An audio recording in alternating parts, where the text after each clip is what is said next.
જામનગર ભાજપના લોકસભા ઉમેદવાર રૂપાલાનો ફરી વિરોધ કરી રહ્યા છે ત્યારે રાજપૂત સમાજની મહિલાઓએ કલેક્ટરને આવેદન આપ્યું। મોટી સંખ્યામાં મહિલાઓએ સૂત્રોચ્ચાર સાથે વિરોધ દર્શાવ્યો। રૂપાલાની ટિકિટ રદ નહીં થાય તો ઉગ્ર આંદોલનની ચીમકી ઉચ્ચારી। ટિકિટ રદ નહીં થાય તો ભાજપને મત ન આપવા લીધા શપથ।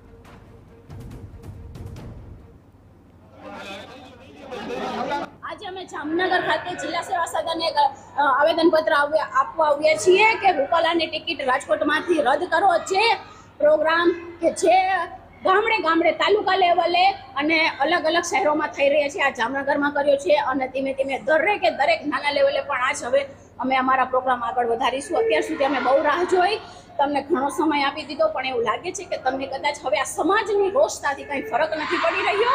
એટલે હવે અમારે પણ ધીમે ધીમે અમારા ગુણો કે ક્ષત્રિય તરીકે અમે શું કરી શકીએ છીએ તમને બતાવવું પડશે।